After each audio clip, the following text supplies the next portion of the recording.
चिट्टा चोला सीवे दर्जी Nasreen Khatak advocate Supreme Court. Advocate इन लोगों ने काला कोट एवे नहीं पाया। पुलिस या वाला मुख्तलिफ खड़ा हो जाए चीजें। गलती से रोक ले गाड़ी को, खुद ही सलूट करके कहता बच जाओ। गाड़ी निकाल के आ रही थी मेरे पीछे भाग के, वो लेके कहता चलान करना। जैसे करीब आया यूनिफॉर्म देखा, कहना अस्सलाम वालेकुम। आप मंथली कितना अर्न कर लेती है? ये तो फिर एफडीआर को पता चल जाएगा तो मेरा तो कुंडा हो जाना है। औरत से उसकी कमाई और उम्र नहीं पूछते। मेरे मियाँ बहुत डरते थे, फौत हो गए। कभी रहमत तड़पती है कि कोई आसरा मांगे, कभी बेआसरा होकर दुआएं लौट आती हैं। मेरा दुख ये है कि मैं अपने साथियों जैसी नहीं, मैं बहादुर हूँ मगर हारे हुए लश्कर में हूँ। यार डाडी इश्क आतिश लाई है। नकदा कोका 18 तोका लब लब लबिया नहीं लबिया मुड़िया टोला दिल हुन नहीं लगता। मैं खान के नजरिए के साथ इत्तेफाक करती हूँ और चोरों के मैं खिलाफ हूँ। मैं चाहती हूँ मुल्क का पैसा मुल्क में लगे। 5 साल के लिए तो आगे गवर्नमेंट उनकी नो नेवर। 4 दिन की चांदनी और फिर अंधेरी रात है। आप देखे फिर होता क्या है यहाँ पे, आगे देखिए होता है क्या। Welcome to our channel happy Pakistan. आपने हमारा चैनल अगर अभी तक सब्सक्राइब नहीं किया तो सब्सक्राइब करें और बेल आइकॉन पे मस्त क्लिक करें। बहुत प्यारी सी हाथून हमारे समझ होते हैं, इनसे गपशप लगाएंगे और इनको देखते ही पता नहीं क्यों मेरे माइंड में गाना याद आ गया, चिट्टा चोला सीवे दर्जी, पता नहीं क्यों आ गया लेकिन आ गया। माशाल्लाह बहुत प्यारी लग रही है। Thank you. क्या नाम है आपका? Nasreen Khatak advocate Supreme Court. Advocate होती हैं आप? हाँ। वो तो आपको देखे तो एक और चीज याद आ गई फिर। जी। ढिल्लों ने काला कोट एवे नहीं पाया। हाँ क्यों पाया है तुसी दसना है। बस जी, ये अल्लाह का शुक्र अल्हम्दुलिल्लाह, इसको पहनकर मुझे बड़ी खुशी है कि मैंने ये पहना है और मेरा ये डिसीजन बहुत अच्छा था कि मैं इस फील्ड में आई हूँ। अच्छा, और मुझे अगर दोबारा भी कुछ बनना पड़ा तो मैं दोबारा भी लॉयर बनूं। अब तो आप बन गई ना। हाँ, जिंदगी में वो होता है ना, कुछ लोग पछताते हैं किसी प्रोफेशन को इख्तियार करके। हाँ। तो मेरे लिए ये बड़े फख्र की बात है कि मैं जिस प्रोफेशन से मुंसलिक हूँ वो मैं मतलब जो है ये एक इबादत का पेशा है हमारा। जबरदस्त। अच्छा मुझे ये बताइए नसरीन साहिबा, मैंने सुना है कि एडवोकेट की फील्ड ऐसी है कि सबसे ज्यादा तलाक के केसेस आते हैं, इसमें हकीकत है या नहीं? मेरी बात सुने, ये जब से दुनिया बनी है ना, 2 चीजें मौजूद है, खैर भी शर भी, ठीक है जी। और तलाक पहले भी होती थी लेकिन हमारा ये प्रिंट मीडिया होता था जी और हर जगह पे हमारा मीडिया पहुंच नहीं सकता था। हाँ जी। अब चूंकि हमारा मीडिया जो है वो बहुत फैल चुका है हाँ जी। और पूरी दुनिया में सेकंड में एक बात जो है कहीं और पहुंच जाती है, लिहाजा अब अवेयरनेस हो गई है। अब लड़कियां वो जुल्म बर्दाश्त नहीं करती। जो माँ बाप कहते थे तेन डोली च पाया ही मापिया ते घरों जा रही है तो तेरी उथों ना कबर दे विच लाश ही आनी चाहिए। हाँ जी। अच्छा, अब वो जमाना खत्म हो गया। मेरी मामा को भी उनकी अम्मी ने यही कहा था। जी। लेकिन बात ये है कि एक कुछ हद तक वो बात भी दुरुस्त थी कि बच्ची को शह ना देना, लेकिन मैं ये समझती हूँ कि जिंदगी बड़ी कीमती चीज है। जिंदगी बड़ी कीमती चीज है ये। आंटी आपको आपकी अम्मी ने भी कहा था? मेरी अम्मी ने मुझसे ये बात नहीं की थी, उसको पता था मेरी बेटी जो है ना वो समझदार है, समझदार और दबंग है। हाँ, है ना, इसलिए सही हो गया। तो मुझे ये बताएं कि इस फील्ड में कहते हैं रिश्वत भी बड़े लोग आते हैं लगाने वाले, आपने कभी ईमानदारी से बताएं? अच्छा, हम तो ये कहते हैं कि अर राशि वल मुर्तशिकिल्लाहुमा फिन्नार। अच्छा, हम तो ना लेते हैं रिश्वत ना देते हैं किसी को, दोनों चीजों के खिलाफ है, मेहनत अच्छा, करते हैं। एडवोकेट को बहुत ज्यादा थ्रेट्स भी आते हैं कि हमारा केस जबरदस्ती लड़ो। नहीं, ऐसा कभी नहीं होता। अच्छा। हम अपनी मर्जी के बादशाह हैं। अच्छा। और मैंने ये प्रोफेशन इसीलिए इख्तियार किया है कि इस प्रोफेशन में एक तो रिटायरमेंट नहीं है, तो इसीलिए बंदे को अपनी एज का भी इल्म नहीं होता। हाँ। वरना एज बढ़ जाए और रिटायरमेंट हो तो बंदा वैसे मर जाता है। आई मैं बुढ़ा हो गया हूं तो मैं घर से भांडे ही भांज लेने। हाँ। अच्छा, इनकी गाड़ियों के पीछे भी वो लिखा होता है ना नंबर प्लेट मोनोग्राम हमारा लगा होता है, एडवोकेट अटॉर्नी एट लॉ। ऐसे ही है, पुलिस वाला खड़ा हो जाए गलती से रोक ले गाड़ी को, खुद ही सलूट करके कहता बच जाओ। हाँ, है ना। ये अभी रास्ते में हुआ। आज भी हमें बताएं क्या हुआ, बताएं। वो ऐसे हुआ ना कि मैं रीगल के पास से गाड़ी निकाल के आ रही थी, मेरे पीछे भाग के वो लेके कहता चलान करना। जैसे करीब आया यूनिफॉर्म देखा, कहना अस्सलाम वालेकुम। उसने मुझे चाय पानी चाहिए तो बताएं। नहीं, हमसे नहीं मांगता कोई भी चाय पानी। उसने पूछा कि आपको खाना है? नहीं, वैसे बड़ी रिस्पेक्ट करते हैं, ये उनकी मेहरबानी है। अच्छा, कितने लोग हैं इस प्रोफेशन से गलत फायदा उठाते हैं?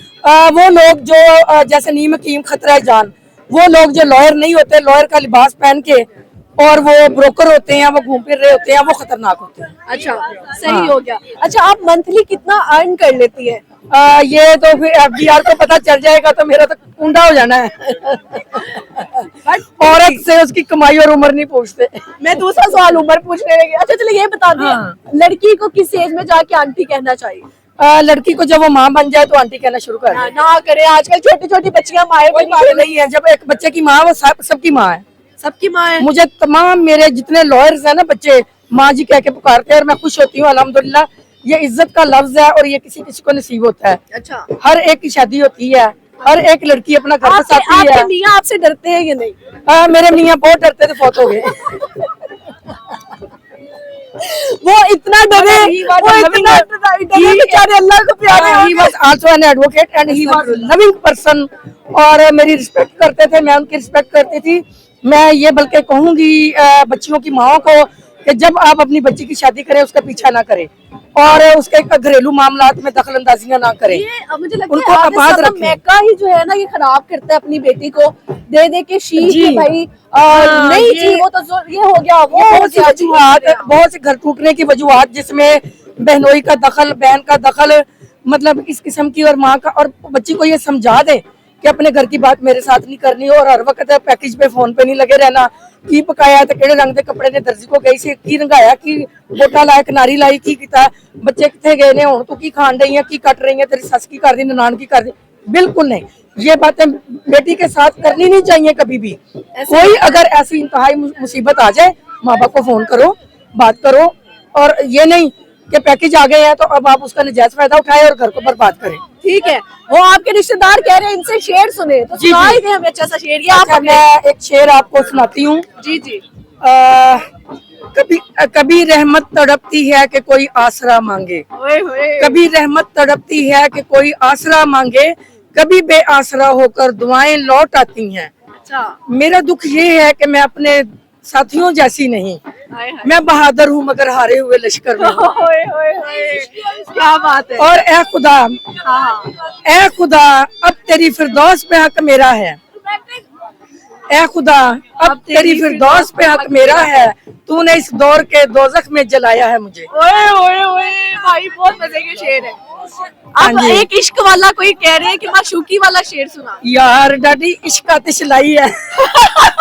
और सुनाए, सुनाए। नकदा कोका, हाँ हाँ। अच्छा वो क्या डठा रतोका, लब लब लबिया नहीं लबिया, मुड़िया टोला, दिल हुन नहीं लगता। नहीं लगता।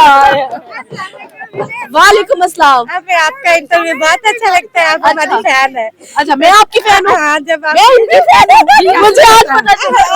बात देखते हैं जो पठानों के इंटरव्यू करते हैं ना, हाँ, तो जब आप हंसती जाती है, थैंक यू सो मच, जज़ाकिल्लाह जज़ाकिल्लाह। ऐसे ही।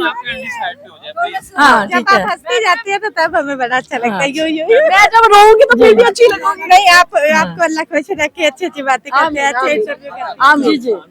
खान की आप मुझे बहुत फैन लगती है। जी, मैं नजरियाती तौर पे हर उस बंदे की फैन हूँ जो मेरे इस पाकिस्तान की बुनियादों के साथ मुखलस है और इस मुल्क की खैर चाहता है, और चोरों के मैं खिलाफ हूँ। मैं चाहती हूँ मुल्क का पैसा मुल्क में लगे, खूद ही मिट्टी खून लगनी चाहिए है। हाँ जी। ये ना हो कि मुल्क का पैसा बाहर जाए और यहीं पे कमाई हो, कमाई के लिए यहाँ आए, दफन करने के लिए लोग यहाँ पे आए और अपने महलों में रहने के लिए बाहर जाके रहें। मैं खान के नजरिए के साथ इत्तेफाक करती हूँ। वो पाकिस्तान को पाकिस्तान बनाना चाहता है ऐसे ही है। और वो चाहता है कि इस मुल्क में तरक्की हो। लेकिन और आप 5 आपने साल के लिए तो आगे गवर्नमेंट उनकी। नो नो नेवर, 4 दिन की चांदनी और फिर अंधेरी रात है। ओए। आप देखें फिर होता क्या है यहाँ पे, आगे आगे देखिए होता है क्या। बता देना। ये होगा कि जहाँ पे खीर अन्ने मंडते हैं, अपने अपनों को देते हैं, फिर लड़ाई भी उसी पे ही होती है। अब होना ये है कि जब भी आप मगलूबा बनाएंगे ना किसी चीज को, जी जी। तो वो कभी भी एक जगह पे कायम ही नहीं रह सकेगा। हाँ जी, ठीक है ना। हकीकत। तो इसलिए जब मांगे की चीजें होती है ना, वो देनी ही पड़ती हैं किसी टाइम पे। हमारे खान सब कब बाहर आ रहे हैं? वो उस वक्त आएगा जब मेरे अल्लाह का हुक्म होगा। ऐसे ही। मेरे अल्लाह का जब हुक्म होगा वो आएगा इंशाल्लाह। इंशाल्लाह। और ये अदराक कौम को हो गया। मैं आपको बताती हूँ कि जनरल इलेक्शन में जो कुछ हुआ सबने देखा, छोटे बड़े ने, अनपढ़ ने, जाहल ने, पढ़े लिखे ने।